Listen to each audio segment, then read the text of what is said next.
Now I'm ready to sew a seam on my project. My machine is already set for the straight stitch, which we can see on our screen, and I also see an icon that looks like a presser foot with the letter A on it. That's our all-purpose foot, which is already on the machine.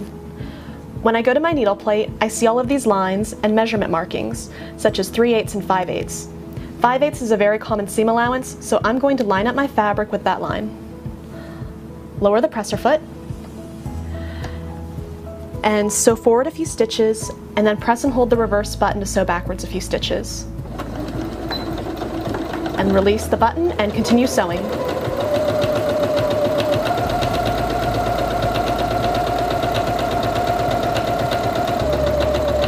When you reach the end of your fabric, press and hold the reverse button to sew backwards a few stitches.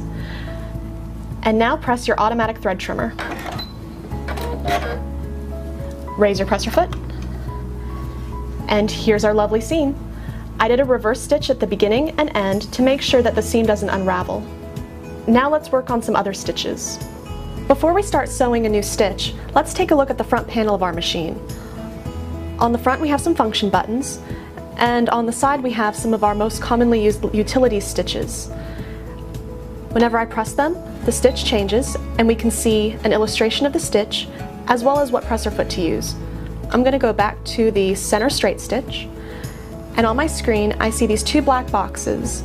One has a zigzag and some straight lines, and one looks like a double helix.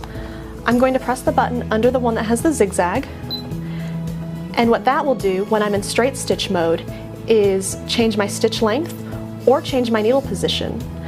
Right here I see the icon of a needle with some arrows, so if I move the arrow so the number is bigger, my needle moves to the right. And if I make the number smaller, the needle moves to the left. When I'm back at the default setting, a black box will show up on my numbers. And I can also change stitch length.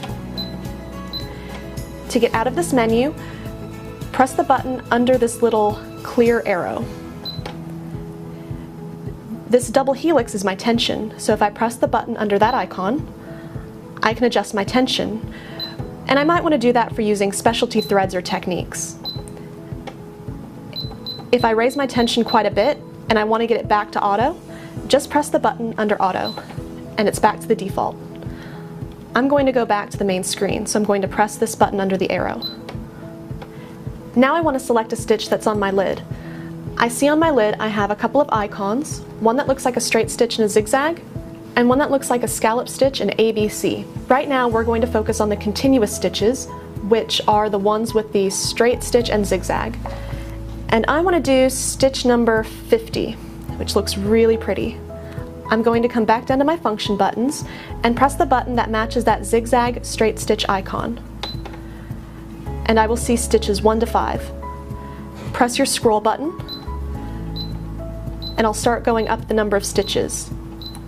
Keep scrolling until you see the stitch you want. Here's number 50, and I'm going to press the button under that stitch. Now I see it selected on my screen, and it tells me I need to change my presser foot to the B foot. Before we sew our stitch, we need to change the presser foot. Behind the presser foot is a little black button, so push it and the presser foot comes off. I need to use the B foot, so I'm going to put that under this area, and I'm going to lower the presser foot lifter. And I'll hear it snap into place. Move the thread under the presser foot, and we're ready to start getting our fabric. So I have it here. Place it under the presser foot, lower it, and begin sewing.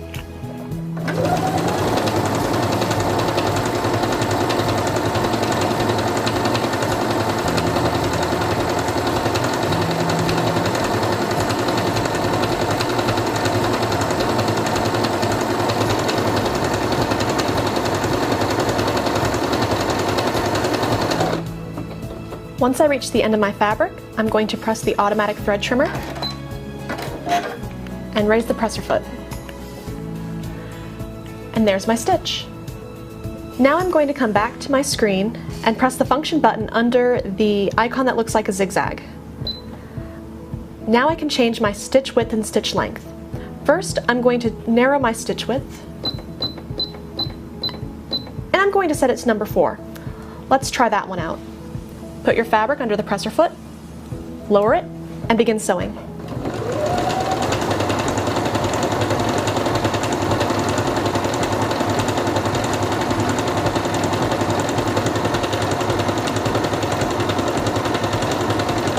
Stop sewing when you reach the end of your fabric and press your automatic thread trimmer. Raise your presser foot and remove the fabric. Now I want to change the stitch length of the stitch. So I'm going to set my stitch width back to default, which I can see when the black goes behind the 7.0. And I want to lower my stitch length. So let's make it 1.8. Let's try that out. Put the fabric under the presser foot, lower it, and begin sewing.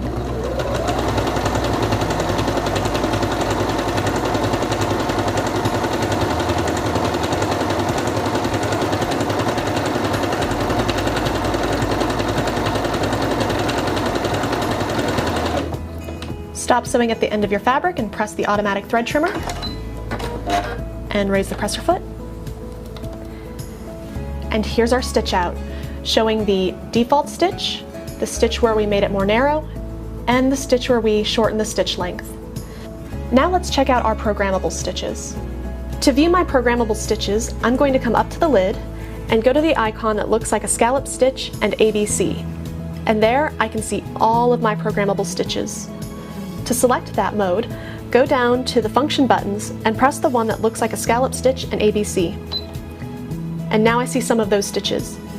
I also see a presser foot icon with the letter B, which means I need to use my satin stitch foot. If I press that ABC button again, I see my alphabet stitches. And every time I press this button, I can scroll through one of my 5 alphabets. I want to stitch out Val Sews because my name is Val and I like sewing. But I also want to add some hearts in it because I really like sewing. So I see that I'm in my programmable decorative stitches, and I'm going to scroll through until I see stitch 18, which is this heart. Press the button, and we see it on our screen. Now I'm going to come back down to the ABC button, and I'm going to scroll through these letters using the scroll button. Here I see V, so I'm going to select V, scroll back for A, and scroll again for L. But now I need to put a space in it. So I'm going to continue to scroll past my lowercase letters and past my numbers until I see this one that looks like a box. That box is a space. So I'm going to select that, and I'm going to keep going forward and select the letter S. Then scroll back for E, scroll for W, and back to S. I want another heart at the end, so I'm going to press that ABC button and go through my alphabets until I'm back to the programmable decorative stitches. I'm going to scroll again, so I'm on stitch 18, the other heart, select it, and I only want the sequence to stitch out once. So back on my function buttons, there's this button that looks like a little bullseye. I'm going to press that, and that will make my machine stop sewing after the sequence. Let's see what this looks like. I'm going to take my fabric and put it under the presser foot, lower it, and begin sewing.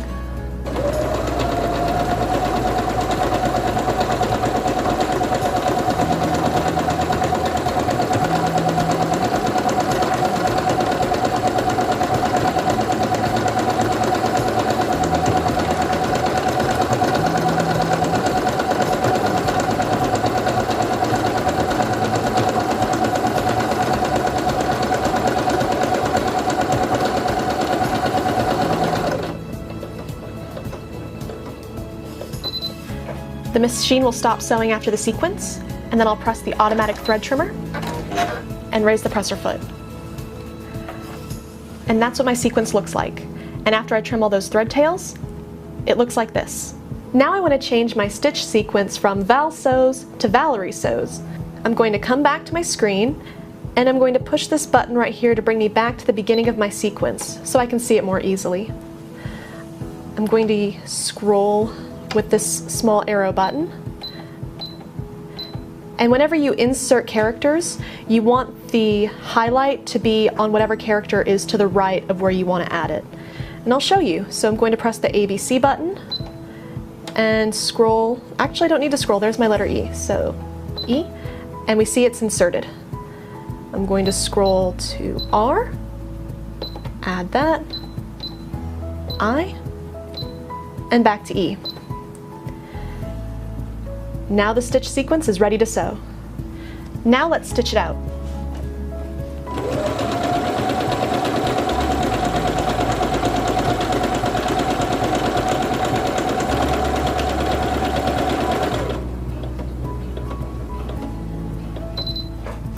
Press the automatic thread trimmer, raise the presser foot, and here's our new sequence. Now let's check out elongation stitches.